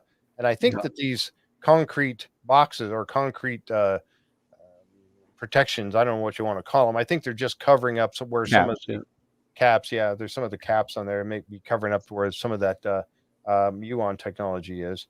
But you can see where they're drilling over here. And this is that area where they haven't been before. And so right off the bat in this particular hole, and there's another shot. And like I said, I was trying to gather these so we could get a good orientation of where they were. Everything has been always to the way over here. And so they went down in the K15.5. They found some wood, and of course there's Ian and Steven. They're taking water samples because they're going to take water samples from like 50 more boreholes. Yeah. And they're going to watch for the samples and are going to try to trace the gold content. And we talked about this earlier. I mean, what's your thinking about how they're going to trace it? I mean, go to where it's not as strong and know you're going the wrong way, and then start coming back to where the content is, more. I guess that, I don't know. We'll have to see how that pans out. Well, it said Spooners be using a device called a level logger to help them try to determine where the directional water is flowing from under the money pit, and that will allow them to determine where the gold is coming from. So I guess that's coming up. We shall see. So the guys did that. They were working there in that area, and they found some of the wood that was in that particular hole, and they called Rick over to have a look at it, and the guys came up to get a look as well, and I was really impressed with what they found. Here's a picture of Rick where they brought Rick over to have a look at it, and of course Charles is doing the he's got his little metal detector there, the pinpointer, and he's going over it, making sure there's no metal in it, of course. But then they found these pieces of wood. And that one guy, I think it was Colton, one of the guys from Choice Drilling, he was so excited because I'm cutting this one open. And he just opened it himself. Yeah. I thought, that was pretty bold, but he was very excited because he knew he found some wood in there. And then there it is. And what's the first thing you notice about that? They did too. Yeah. So the way it's cut. Yeah. The ads cuts. Yeah. Yeah. Yep. With the nads. You can just see those little chunks that were taken out to make that a board or a plank with the nads. Now, does that mean that it's original depositors? No, it doesn't. But it means it was cut with the nads, and you can kind of get an idea of it being very old if it was done with the nads. They still use ads today to some degree. So but then you date the wood, and we'll get to that in a little bit as well. The dating of the wood. Yeah. But this was a great find, I thought. Very happy to see it. There's another. You can see those little divots where the adze makes its cuts as it goes along. Yep. So then the guys, they went through those wood samples. They sent them off to get them tested. That's what Craig was talking about. Then when they found those pieces of wood, they decided to go ahead and jump over to the next borehole, which now that one was K15.5. And then so they went down here and they put in M16.25 right here. This was the one that really got us all going last night. At least got me going last night. Yeah. Big time. Now it's 11 feet away to the south. And so there they are drilling it. And here are these two guys. Now this is the part right here where I got all excited because, and Tom, we talked about this earlier. These guys come walking over and they were happy. They were smiling. They're like, I'll stop. Yep. Because they had punched into now K 15.5. They had punched into a void. Yeah. Okay. Yeah. And this time they went down to M16.25 and they punched into another void, but they stopped. They were able to get it stopped before they went all the way through, which is something we've been telling them to do for years. Don't go through the hole. Wait. Drop a camera down. Yes. Get a camera in there. It's like they hurt us. But that's a testament to their skill operating that machine, right? They can tell by the pressures that they're going to break it. They broke through it, and I forget what Terry said. Did he use his magic bingo, expression there when they were just exactly the right distance through without going too far? Yep. Yeah, and they punched through, and they got through. He said about 4 inches. He said they hit a hard surface about 4 inches, and then boom, they were free. Dropped. Yeah, and then dropped. They kept the bottom of the casing. They kept right there. They pulled up all the stuff out of the middle, and they came over to the table to tell Charles and Terry Matheson, okay, we punched into the top of a void. It's time to take this to the next level. And of course, you see the guys. I mean, look how happy they are. I mean, I tried to capture their looks on their faces with this picture, and I kind of missed it by a second, but they were happy, and everybody was smiling because now they got that opportunity to do what Tom just said: get a camera down in that hole, and let's get a look. So and they've done really minimal disturbance to anything down there, so it's going to muddy the waters. Not from their doing it, at least anyway, right? Yeah, exactly. Yep. So they can put a camera down there and hopefully have a look around to see if they can see anything. Right. That was Mike and Colton, the guys from Choice Drilling. Yep. And they bring it over. It was Paul and Terry. Sorry about that. I said Charles. It was Paul and Terry. They brought it over. They were about 103 feet. They had about 102. They hit that 4 inches and they got it punched through. It was about 103 feet. And so now that's what, and again, this is one of those pictures that the artist puts together to make it look like what they had found down there. Or what they think they found at this point. They weren't quite sure. So they went over and they said, okay, first things first. They were like, they got Rick on the phone. Rick's like, okay, get the camera. We're putting the camera down that hole. So here they are. They got everything rigged up, and it was funny to watch, how they rig up the camera. And this was Scott. Oh, yeah. Little duct tape and cable ties, and away you go. Yeah, exactly. Get your flashlight, just tape that thing on the bottom there, and make it as secure as possible. Even if that tape gives way, those cable ties are not going to let go, and you're not going to lose that. You don't want to lose your flashlight. I mean, come on, right? But I know they want to keep it on there so they can see what they're doing. If they lose the flashlight, big deal. Put another one on it. But probably about the same hole that Matty's Tooney or Marty's Tooney, yeah. They'll find it, 20 feet away in another borehole someday. Or they'll look down and see the light shining back up at them. Yeah, find that light. Those must be energizers, right? Still going after all these years. So they rigged it up with a flashlight and they sent it down into the pipe, and then they got a look at this right here. And this is where the excitement just went through the roof. the first excitement went through the roof. So they put the camera down, they're taking a look, they see the bottom of this is the bottom of the actual drill casing with the teeth on it that's sonic drilling, it's drilling its way through the rocks and dirt and everything else and wood and whatnot. So that's what this is right here. And that'd make a great commercial for a flash for maker of flashlight, wouldn't it? Yep.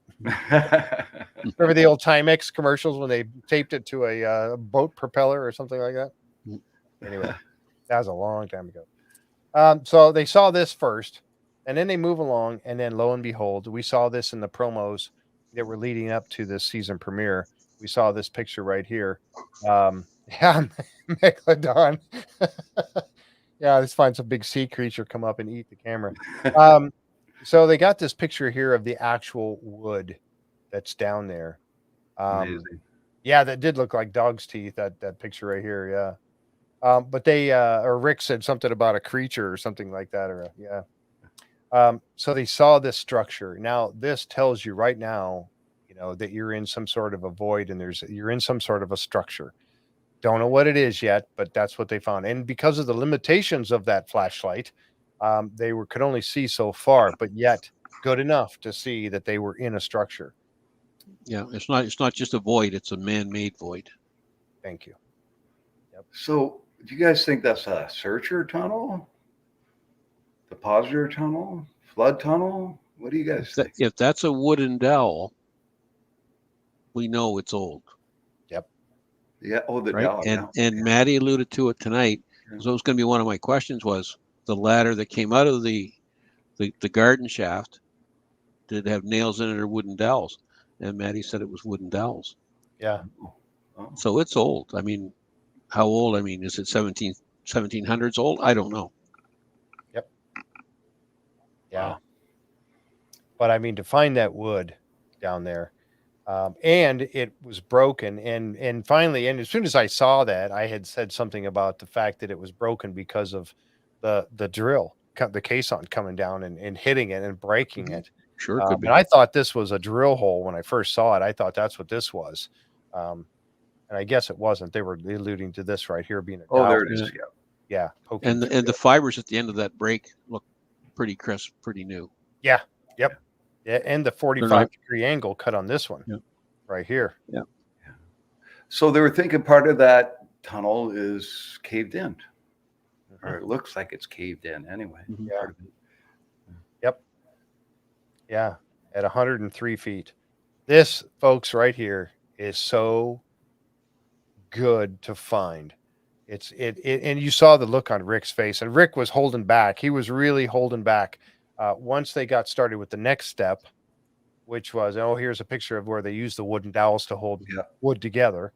And it does. It worked very well. They did that for centuries. They built barns like that, Yeah. Yeah. The Amish still do in some cases. So they went to the next level of this, and we're just going to continue on with the synopsis here. They decided that they did show this to, they got over to the war room and they did show these pictures then to Marty, and they showed him the pictures of the wood and how they enhanced it. That was Pro-Hawk technology. Thank you. Yep. So they did enhance the pictures and got a little bit better look at it, and you can see them side by side here. So you can see. So I'm saying about the wood fibers being so crisp there. Mm-hmm. Yeah, it looks to me. It reminds me of a recent break. Yeah, a fresh break. Yep. And which, like I said, I think it was done by the drill, and I think Scott mentioned that. Scott Barlow mentioned that on the show that it was because of when the drill came through there and it broke it or something. So that's very cool. There's another shot of it when they were talking. You can really see that 45 cut on that one there. I grabbed this picture because of what he had said, and then Marty made a comment about it when Jack had said something, and then Marty said, Jack is right. And then the look on Jack's face was like, yeah, I was right. I love Jack. Jack is so cool. But I had to capture that look on his face, because he was right. He was talking about the age of it, and it very well could be from depositors Yep. It could be a flood tunnel. could be a flood Could tunnel. be. I'm hoping it's not personally.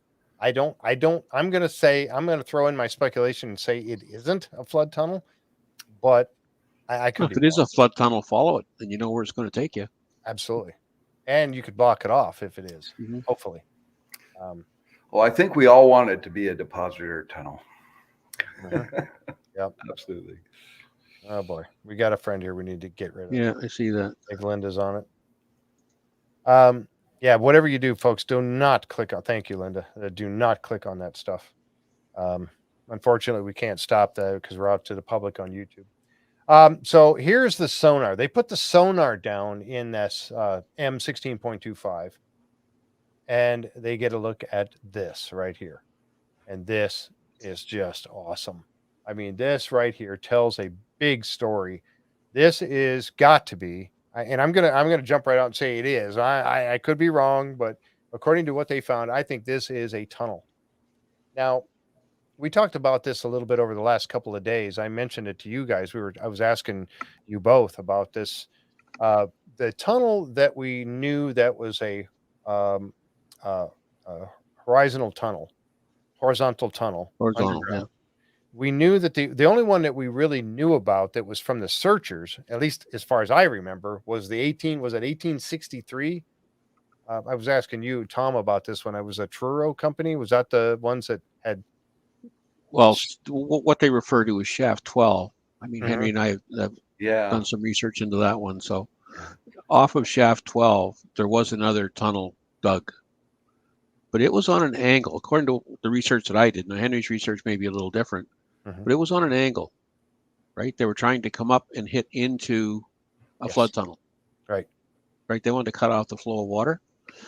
Now, Henry also did some research too, which may be a little bit different than that. So, yeah, do you remember? Yeah. I think it was like, I thought it also, because it was, remember the guys that had, I think it was like shaft 6 or something like that, but they went down and the Truro company, I thought it was, and then they tried to come over again and try to come up underneath the money pit. It flooded out and a couple guys almost drowned, according to the story. So those would be about the only ones that we knew about that were down there that were searcher tunnels. Could this be one of them? Yeah, I guess it could be. But if they date this wood and it dates, I have a note here from chat. Bob Elvis, sorry if I got your name wrong. Wasn't the height of the tunnel like 5 feet? That's a bit big for a flood tunnel, and that's a good point. Yeah, a 5-foot tunnel would not be a flood tunnel, I don't think. That's I don't know. I mean, someone has to be able to fit in the hole, right? To dig it. Yeah, I guess. Yeah, that makes sense. I was saying the same thing. I was like, no, it can't be. Not like when they first described the flood tunnels, they talked about the triangle shape. Yes, and it seemed pretty small. Those are the drains from the shoreline going in. Yeah. Yeah. The rock. What do they call them? French drains. Finger drains. Finger drains. Yeah. The other thing I wonder about there is why the deviation. Right. If you were a depositor, wouldn't you just dig in a straight line? Why the course correction? Yeah, I don't know. Yeah, they didn't have GPS or any way of knowing that they were, needed to turn right a little bit, I don't think. Yeah, that's a very good point. Why did it? Why did it all of a sudden? I mean, were they following softer ground? Yeah, they could have hit into a rock structure or something. Could have hit a rock. Forced them to turn. Yeah. Yeah. Something like that, you would think. Take the easiest route kind of thing. Yeah, exactly. And something that Rick had pointed out, or they were talking about on the episode, is that you see these beams, and I'm gonna go out on a limb and say that these are beams of the tunnel support beams that you see going across here, because they're nice and evenly spaced, roughly. I mean, pretty evenly spaced out as they're making their way along. But then you see how it kind of tapers off down here to a point. And they were talking about the fact that could be a collapsed portion. And then you think about the fact that how lucky they were. I mean, they've punched 400 and some 500 holes in the money pit area all around the island or whatever. And for them to hit this one right at that elbow, and also almost dead center in this area that's being scanned, They hit right in there. If they would have hit back here and they put a sonar or camera down, they might not have seen anything.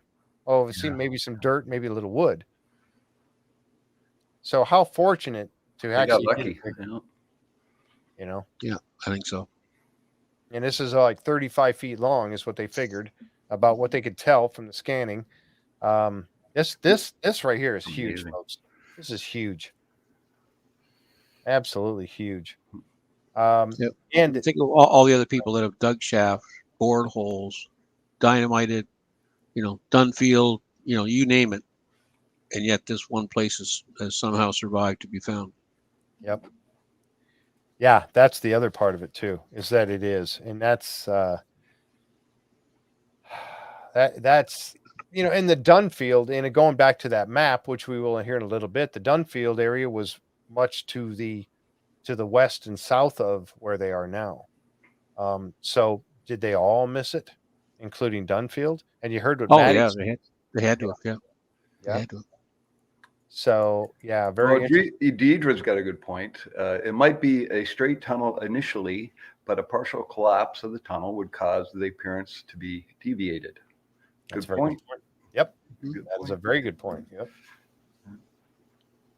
Yep. If it was a flood tunnel, it's designed for one purpose only, to make sure no one ever reached any treasure. Yeah.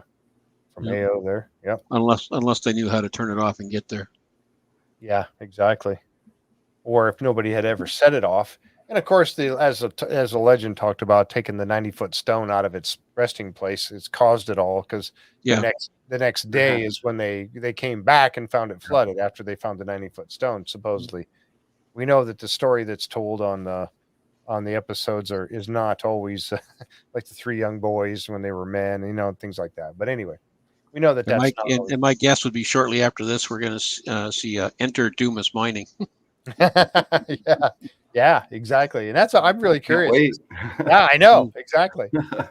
So they go back to the war room once again to get Marty in there and get his opinion of the shaft and the sonar. I'm sorry, the tunnel and the sonar pictures of it, and get his assessment of it. And then we get this picture right here. And this is what Steve Guptill put together. This is the one for me that tells the story of all of it right here. And as I was alluding to earlier, this is where all the work has been over the course of the last 9 years. Pretty much, yeah. All that over here. And now come to find out, way over here, where the road comes up and goes around up on top of the behind the garden shaft and women's the knoll memorial. there, yeah. Up on top of the knoll, that road goes right up over here, and then another portion of it goes down this way, down to Smith's Cove. Now they're way over here, and they're hitting a tunnel. And projected, we got Steve, and this was what Rick said. He did not want to speculate too much on what this was until he saw this put together by Steve Guptill. And Steven being able to do this with all his GPS coordinates, I mean, this is phenomenal work right here. Well, it's great that you got such a nice capture. It's excellent. Yeah. Yeah. So based upon what he sees, that it looks like this tunnel is heading right towards, or just off of, the garden shaft. Garden shaft, yeah. That is huge. Yeah, and and all these other ones, all these millions of dollars that was spent over here, and they missed it. And as I say, you miss it by an inch, you missed it by a mile. Yep. Yeah. It's like it was never there. They all missed it. All missed it. This was where the Dunfield. Dunfield dig, the big circles, the Dunfield dig. Yeah, he missed it. He missed it too. If this is the Or actual, was that the site of the original money pit decoy, and the real mine shaft is to the right? Yeah. Maybe the whole thing was a decoy to keep you away from over there. yeah. Now you also go to the thing of, was Marty right? Is this the offset shaft, or is this part of the offset shaft? Remember how Marty was talking about how the money pit shaft going down, then you have the offset shaft that goes up, and then it has the actual At a vault higher elevation. Yeah. Yeah, up a little higher where the Yeah. water won't get to it and destroy everything. Yeah. So you'd have to go down and then go up the offset shaft. that would be sitting up, how he was doing like this. So you go up and then it's up here. Yeah. Could that be part of this? Maybe. And how unique would that be to find out that the garden shaft, which they knew was there the whole time. I know. Well, the best place to hide is in plain sight, right? Most obvious spot. Yeah. Yep. That's the thing that Marty said when he was on the screen there. He said, we've drilled hundreds of wells and never hit this before. And now they're working in this area over here where they're just like, oh my gosh, But well, I knew as soon as they saw Terry Matheson smiling there over there by the drill rig, by that tent, you never see him smile. No. And then there he is. He's smiling. Hey. Very happy to find what they found here. I am too. I was hoping we'd get to this point in the show, in last night's show. I mean, what do you guys think out there? I was looking in the chat. What do you guys think that, I kind of thought they would allude to some of this stuff, but they wouldn't really, we wouldn't see it yet. And I'm glad we got to see this. We got to see a lot of detail last night. He did. It wasn't just sort of the lost leader for the season. We get to see some pretty important stuff. Yeah, exactly. I was very, very happy about that. Here's a picture. This one was on the show last night also. This one goes back to like 2017, I think they said. Excuse me, where they were actually down there and they were cleaning up. This is the garden shaft right here in the bottom of the women's memorial. That's the wooden ladder that I was wondering about there, that if it had any, if it was assembled with nails or dowels. Yeah. Right. Yeah, this one right here. And that's the one that even got round rungs in it. Yeah. And that's the one Matty said there was no nails in it. Yep. Yeah. So this is going to be interesting to see how this pans out on this whole thing right here. But yeah, that was them uncovering it back then, and then they just ended up using it for the women's memorial, and it might be the key to the whole thing. Yeah, well, it That's seems Dan like Hensky there. That's Dan Hensky to the left, isn't it? Dan Hensky right was here. he not the one that maybe pointed out to them where that was? He was. Yes. Yeah. Yep. He was the guy that told him where it was. Amazing. That's really cool. Cool shot. Yeah. I had to grab that picture. That was a good one. And again, here's just the women's memorial as it looked before. This right at the beginning of the season. This is what it looked like. With the water filled in, and that shaft is in there, under that wood and everything is all there, but it's just filled with water, and they have to drain it out all the time. So now we know that they've actually covered it up with a lid and put a railing around it, and they've been going down in there. So, this was just a picture. Oh, this was a neat one too. This is where Craig was got the date for the wood that they found. This was the one that was cut with the ads. And then we got the dating on here right there. This was taken, it was on my birthday. Look at that. June 21st. So 48.1% that it was from 1731 to 1806. 35% 1640 to 1687. And then a little 11% that it was, well over that 1900s, which we know that's not the case. Or pretty certain that's not the case. But the interesting thing about this is that I think that Craig had said overall that gives you an 80% chance that it was from 1640 to 1810.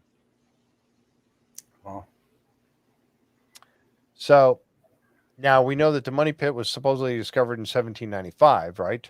So supposedly, yeah. Yes. And most of your dates are well before that. Yes. So does that mean that that's this old wood? I mean, oak tree is going to live for life. If that's oak, it's going to live for many, many years. So, I don't know. It's old. We know that. It's old. Yeah, exactly. It's old. So. All right. So we know that the guys, after all this excitement that took place, I think that was where the majority of the excitement was for the episode. We know that they also went out and they did some work over in lot 8. Lot 8. Yeah. Now, what was you remember what lot 8 was significant for in the past? Isn't that where they were searching for the road? I think didn't they go and dig out there with that little bobcat excavator? Oh yes, Yeah. that's where they found the what they thought might have been a stone road. Yeah. Yeah, they found a layer of rocks. Yes. In there that looked like a road or a path or. Right, and they were trying to find the extension of the road. Now, lot 8, I mean, that's being way over, heading towards the west side of the island. West side, yeah. Yep. North. So, yep, Also Samuel Ball property. yes. Yeah. Yes. Yeah. So you got Gary and Marty heading over there to do a little digging and a little checking of things. This tree, I just love this tree. And Marty said that too. We've seen this tree last season when they were working over there.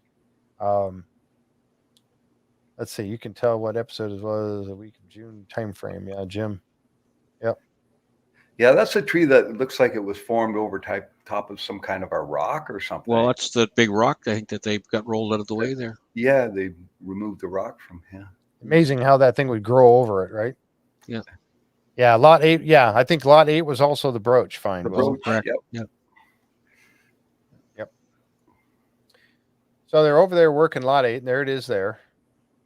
And they're looking for this. Now we know that there's roads, and maybe they just happened to make a road there a long time ago. So they're digging, and of course, boom, an ox shoe. Another ox shoe. And when I saw that immediately, I'm thinking, okay, it's great, another ox shoe, but how many of those have we seen? We've seen a lot. I'm like, this isn't going to be all, just finding ox shoes again. But it's found an ox shoe in a place where they're thinking there shouldn't have been. Yeah, it shouldn't have been. Yeah. So there's some ox action happening on lot 8. Yeah, I don't think they thought there was any farm there per se. So but I mean, there could have been a logging operation, right? Yeah. Yep. Marty was talking about this like a path right here. Now, again, 200 years ago or something. I don't know if this would have looked the same. The trees are definitely all different, are gone and grown again. Well, they've been cut down and grown again. They're not very big. Yeah. So, but you see this supposedly a path here, and I think that's what he was kind of referring to, going through there. And then they found this,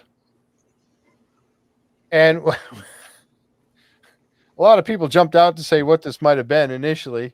But I remember Gary when he was reaching in the hole and he was trying to pull it out of there, and he's like, "Oh, what's that?" He thought it was a handle or maybe even a gun. A handle of a gun because of the way when he was reaching in the hole and he was trying to get it out of there, but finally pulls it out of there, and that's what it's this very heavily encrusted object there. Whoops. And so they get over and they get that thing tested or scanned, and before they did that, they went over to the and I got my pictures aren't quite in order here, but they went over to the research center, and the Oxman in the blue Corvette shows up. We know who that is, Mr. Carmen Legg. Carmen comes over to the island because they want him to come and check this thing out and give his assessment of what this piece is. And so they show it to him. And also, that's the item there that they showed him is still encrusted. But when they took it over to the CT scan, I think that was the CT scan, they ended up coming up with this particular impression of what was inside there. Yeah. And of course, Carmen immediately said that was the Sky Scan 1273 unit. That's just drawing and showing what it looked like inside there being scanned. So they get this thing scanned, and of course, that's what they found. They found that particular piece right there, and then of course he said that was a hook, and that the way it was shaped as a hook would coming down, and then having your hook part on the bottom. That bottom part broke off, and the top part where the eye ring of it, where you would hook the chain to it, was also broken off. Then it was discarded and got all encrusted. But that's what he said. That was for a hook for lifting things. Lifting or hauling, yeah. Or hauling, right? Yep. You'd back if you were going to use an oxen, or you just back the oxen or a team of horses, whatever, up, you'd back it up and they'd have their harness on the back. You drop that hook down onto whatever you were going to pull. It'd be ready to pull. Right. And away you go. Yep. So they found the ox shoes and the ox shoe, and then they found that piece there, and they got it. They scanned it and got a look at it, and he said that would probably pick up 7 to 8 tons. That hook. Yeah, isn't that amazing? That is very amazing. That's quite a feat. Then they also go over to lot number 7, and they do some work there as well. This time it's Gary and Jack. Lot number 7 was also owned by who? Lot number 7 was originally owned by Reverend Jonathan Seacombe. And then he sold the lot to Robert Melvin in 1767. And shortly afterwards, Sam Ball ended up with that one as well. Samuel Ball. The constant. Yeah, the constant. Yeah, he truly is. He's always coming up in all this stuff. So there's lot 7, right? Of course, right next to lot 8. But so they get over there, and they, of course, they start scanning a little bit, and they find a musket ball, which is cool. How many of those have they found around the island? They haven't Not even too shown many us. yet, eh? Not too many. Yep. You know, they found a lot of lead. They found some stone shot, but I don't think they found too much of the lead. Yeah. Right. So they found that little piece right there. Let's see. And then they found this. This was interesting. When I first saw it, I was thinking that it could have been a coin. Remember how they talked about back in the day when they wanted to make change? They chip a piece off. Yeah. They'd cut a piece off. Yeah. That makes sense. I didn't think it was a coin until that occurred to me as well. Mm-hmm. I saw what it looked like. It looked to me like there had been pieces cut off from it. That's why I was thinking that it might have been a round coin at one time, and they kept cutting pieces off to make change, and that's why it had this, serrated edge like it does. Yeah. But again, I don't know. But you look how thin that was, and it's almost, yeah, yep, interesting piece. Nonetheless, for sure, they to find that. And that's kind of what Emma had said when she did the work on it. Here they are over in the what used to be the interpretive center, which is now the science center, or and they got to look at it here. This was Laird showing it in the little dish, and here's a picture of it as it was being scanned. You see all the dimples in it and stuff, and then kind of a sideways. Like, I'm not sure. I thought, is it hollow inside? I didn't quite understand. I think that's just the density of the metal. I think you're right. I think it's just the density. That makes it look like it was hollow inside. I thought, has it been folded over and just hammered back closed or whatever? And this was just showing the different arsenic was the big thing. Arsenic. Yeah. That's what helped them date it, right? Yeah. Yeah. Exactly. Because of the process. Right. I don't know what any of this stuff means, but yeah, so that's what that was. They did find arsenic and tin and copper. Yes, yeah. And so she had called it bronze, or a form of bronze. Form of bronze, yeah. Yeah. And then a lot of arsenic and stuff in it. So that was pretty cool to get that checking of this particular thing. And again, we'll get more. I think this is going to come out. We're going to get more on this particular piece here to find out exactly what it was. I was going to say, I just seen somebody had Dana said Craig got LASIK. I thought that too. I was wondering that same thing because I noticed he wasn't wearing his glasses, and I thought, I wonder if he had eye surgery done. If he had LASIK done. That's kind of funny. I just happened to glance up and see that. I wondered the same thing. Maybe he can find the treasure better now. Okay. All right. Okay. So getting back over to let's see. They did that sky scan. They back in the war room. Enter in a new person here that we have not seen before.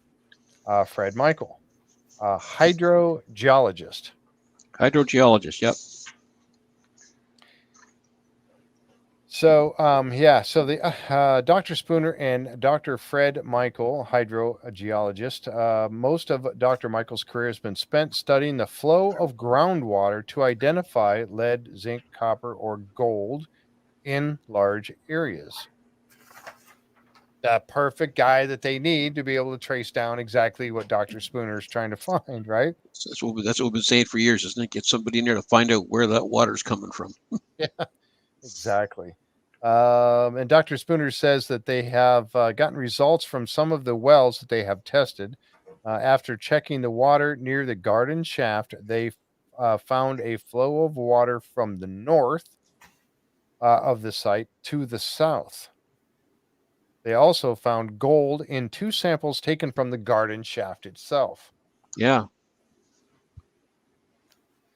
Dr. Michael suggests that continuing to test the water samples to confirm the flow of the water, that's what they need to do. The next afternoon, the team was meeting with Gretchen.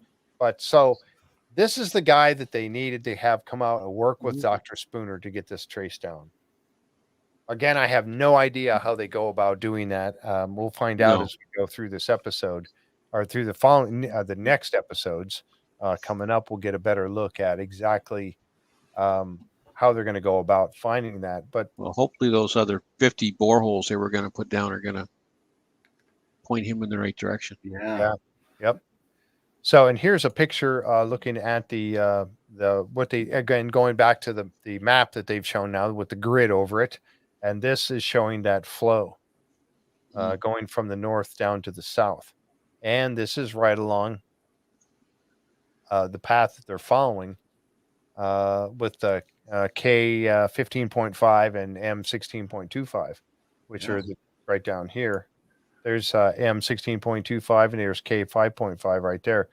They tested that water. Well, they know by now they've tested 16.25 as well. And they've also tested these. So it's going to be interesting to find out if the water is truly, or the gold content in the water is actually stronger over on this end or stronger down here, I guess. Is that how they would, I guess that's how they would make that determination, I suppose. But we shall see this year, I'm sure. We shall see for sure. Yeah. So, all right, let's see what else we got here. The DN 12.5. This one came up in here too. And that one, I forgot what that was. Here it is. Let's see. Borehole DN 12.5, which is 20 feet west of the garden shaft. They were watching for wood to indicate that they are following a tunnel. Okay, so they're thinking that tunnel may be just leading right off this close. Now, think about that, folks. If that's how close, if the tunnel definitely follows that trajectory going past the garden shaft, we know that Dumas Mining has gone down in that shaft. They reinforced the entrance. They redid that entire thing. If they were down there tunneling and they were using the shotcrete or the gunite method to seal it as they go with concrete walls, they're hoping to intersect that tunnel that they think is heading that direction. This one right here. If they intersect it right there, now they can start to follow that tunnel and clear it out, I guess, or whatever, reinforce it with their gunite and whatever process they're using and actually get in there. So now we're going to see in the upcoming episodes, we're going to see boots in the ground, which is something that, Amazing. Yeah. And that's something that, Rick has said for a long, long time, get boots on the ground. Now he wants to get boots in the ground. I can just imagine all the members of the fellowship lining up to get their turn to go down. I would. Yeah. I'd be in there for sure. I'd be all in there. Yeah. Rick will say everybody gets to pick a number and I pick one. Yeah. Yeah. Yeah. Well, Rick said he wanted to walk down to see the treasure. So yes, it's happening. Yeah, it is for sure. But we know that, he talked about that tunnel boring machine, going in there. But this is the best, next best idea is doing what they're doing here. With the fact that they were able to actually find a tunnel, and I'm still going to stand by the fact that, we're looking at the pictures that we saw last night from the camera down in the hole and also from the sonar down in the hole. I'm going to say that's a tunnel. Whether, like you said, it could be a flood tunnel, we just don't know yet. I think a flood tunnel is a possibility, but I think it was a tunnel that people traveled in. I think it's a tunnel people traveled in. Yeah. If they're going to dig a tunnel, even if it's the flood tunnel, if they're going to dig one, it has to be big enough for people to get in there and dig, right? So could it be a tunnel that was dug and is now flooded as a result of somebody tripping the flood tunnel? Yep. Oh. Yep. It absolutely could be. And that may be the only reason why there's ever water in there today. Mm-hmm. So, yeah, very well could be the answer to that for sure. Let's see here. Oh, the last part of the episode that we got to was showing our friend Gretchen Cornwall. Gretchen is now, she's one of the team that we figure. I'm assuming that she's one of the team members that Rick was alluding to, talking about overseas. London and Italy and Azores and all of that. I think that I'm going to make the assumption that she's working with them on this, and she invited them to come over and check out Roston Cave. That is an interesting place, and we're going to get to see some more of that. What's going on there in the next couple of episodes? Hopefully, the very next one. We hope, or I hope. So we will get to find out. Yeah, I would say that Gretchen is an independent researcher. Yeah. That they enlist the help of. Right. Yeah, we don't know that she's part of that team or anything. Yeah, I don't think she's actually on the Circuit Trova payroll, so to speak. Right. Yeah, very true. Yep. Yeah, we don't know that. I actually shouldn't say that because I don't know that. I talked to Gretchen quite a bit, but that part of it is we don't know. I don't know. So apologies for Gretchen for me for saying that because I just don't know for a fact if that's the case. Well, we'll get her on. We'll get her on again after she gets her next book published. And we'll ask her. We'll ask her. Yeah, we'll have to ask her and find out. I'm going to put her to so, the Greska, test. what's the truth? Yeah, what's the truth? Where were you on? Yeah. No, Greska. She has a lot of her. She is an independent researcher in her own right. Yeah. Yes, and a very good one, also for sure. Yeah, I got the books to prove it. Yeah, absolutely. And that's the thing. She's invited everybody to come over and look at Roston Cave. She is oh, okay. Well, I saw the one you just sent, if that's what you're talking about. Their friend's back again. Yeah. They just never give up, do they? Nope, just blocked them. I hope I did anyway. Yeah. So, but my apologies for saying that. I don't know that. Anyway, she's an independent researcher, and she is having this information and having them come over and check out Roston Cave and have a look at that. And I think that I can't wait to see the inside. I mean, we've seen little bits and pieces, but she's very adamant about the fact that cave has information in there. It's connected to Oak Island somehow. Yes. Yeah. Yes. But we don't know how yet. By the Templars. No, and even in the commercials, leaders would recall them when you see on TV. She's drawing a definite link to Royston and Oak Island. Yeah. The question is, how does she do it? And when is she going to tell us? And when is she going to tell us? Yeah. When are we going to see that episode? Because I'm really curious now. Because I know that, and again, that's one of those questions that a lot of people have asked. Who do you think, when you get down to the who, what, why, when, and where, who do you think has been on Oak Island? Who do you think has dug those tunnels down underneath the ground so many years and years and years ago like that? She believes that the Templars have made their way over here. I hope she's right. Was it the Templars? Was it the Portuguese? And we know the Portuguese Templars. We know that there was Templars that were Portuguese. That's where some of the remainders of the original Templars were to escape to, was Portugal, right? Yep, exactly.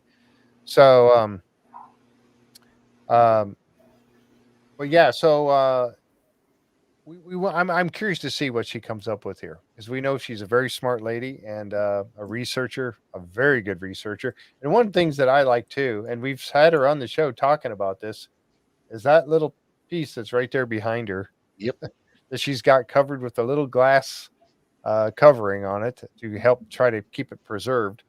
I can't wait till we get more information about this piece right here that she's talked about a few times in the past. But yeah, she's got some great books and everything. So we can't wait. Gretchen has been, she's a friend of mine. I got to meet her in person. Worked with her before out in the field. Wonderful lady. I love her to death, and can't wait to have her back on and talk about her experiences and to see what she brought to the table for the guys at Roston Cave. So that'll be interesting to get to that. Absolutely. So yeah, absolutely. So I think that's about all I had for pictures. Is that enough? I mean, I think I went through them all. I think we got it covered. I think we got it covered. I think we actually covered all my 300 pictures. Can you believe that? Wow. So what do you folks think? Tell us in the chat. I know I've missed a lot of the chat that's gone by tonight. I've been trying to watch it too, but I get so interested in the pictures. And yeah, me too. So what do you guys think? Was this the best season premiere that you have seen? Let us know in the chat what you think about that. And then let us know, what do you think? Is this a tunnel that they found? Is this a depositor tunnel? What do you think? I mean, I love to speculate. I want to see what you guys speculate about. So what do you think? Give us a few comments in the chat of what you think. Is this a tunnel? Is it a flood tunnel? Is it a depositor tunnel? Is it a searcher tunnel? Is it a tunnel at all? Is it just wood down there, but just happens to line up looking like some sort of supports for a tunnel? if it's a depositor tunnel, who do you think put it there? Yeah. This was Jack. Templar, baby. Yeah. Jack is a Templar believer. Oh yeah. Well, Jack and I still would like to see them find out what the ship shape anomaly in the swamp is. I'm still holding out some hope that there's more to be found if they dig down in the swamp. Now I don't think they was able to get to it this year or last year, I should say. Mm-hmm. But well, we know that there's definitely got to be some more answers in the swamp because who bought lot or who got lot 32, right? Sam Ball. Yep. And we know which was in lot 32 included part of the swamp. And what did you say about that with his grant? Well, you mentioned that earlier. Well, when you look around and you look at all the places he buys and all the places that they're finding the most significant discoveries, at least of late, with the exception of the money pit, Sam Ball has had his hand in there somewhere. Mm-hmm. Yep. Yeah, I agree. Best show in a long time. That was Donald. Yep, absolutely. Yep. Yeah, it was. To me, and and like I said, at the end of season 9, it was kind of getting a lot of disappointment in there for all of us. And the team, oh my gosh, you remember the looks on their faces as they would get another, case on number 4, and they were all just like, still nothing. Case on number 5, still nothing. But you can tell these guys are ready for a new year. Oh yeah, excited about a new year. So we'll get to. They're going to carry us along. So let's see. No, that's it for me. That's all I have for tonight. So I think the swamp was used as a dump. Could be a dump for the spoils. You mean that they were taken out of the money pit? Is that what you mean by that, Winston? Let's see what AO said. Yeah, that was the best opening episode ever. Yeah. Yep. Yeah, it's back for sure. Now we'll see what happens with the following shows. Yep, great episode. Still love the swamp for its secrets. Yeah, exactly. Me too. Let's see. Several depositor over the centuries. Yeah, that Jeff, you might be right. The multiple user theory is one that's popular. Well, and you talk about and this is something that Henry has found in your research about all the different pirates that were in the area and owned parts of the island. Yeah, absolutely. Well, not so much pirates, privateers. Privateers, thank you. Privateers, yeah. Legalized pirates, licensed pirates. Yeah, yes. Yeah, they were kind of like legalized pirates. They did trading there was a lot of trading with New England going on. When the Revolutionary War came along, they stopped all that trading. Mm-hmm. So these few lot owners that ran an enterprise as privateers and trading with New England could no longer trade. So these guys were kind of shut down because of the Revolutionary War. But that's just one aspect of it. Well, and that's something, also, and that kind of goes back to, what Matty and I were saying about Court Lindahl's theory, and he had the number one theory there for a while. I don't know if it still is, but talking about the fact that the money would have been, if there was treasure there, but that treasure was then gone back and was taken already out of there by the folks in the Revolutionary War to fund the war and also to create America. Yeah. I mean, is that a possibility? Absolutely. It's a possibility. It could very well be the truth. So, if that's one of the things you talk about, is that if the money, if it was there, and that's something that Rick asks people all the time. He asks, what do you think? Is there still treasure here? Or do you think there's treasure here? And I'm one of those people that say that, yes, it was there, but now I believe it's might be gone. But I mean, if that's the case, then why are they still getting such a high content of gold and silver in the water? Absolutely. What the heck's down there? That's kind of telling me I'm wrong, that it is still there. I just hope it's not, like many people have said, I just hope it's not the Ark of the Covenant or some kind of thing like that. I think, for me personally, that the Ark of the Covenant, I think, would have to be in a much better place than that. I see down in the money pit, I'm seeing a dirty, wet, muddy, sloppy pit. Even if it is in the dry, it's not a nice, pristine place to keep it. If it was there, it was only there temporarily and it was moved someplace else to a more permanent home later. I don't know. That's my. But I just hope the Ark of the Covenant's not there. So, well, we'll see.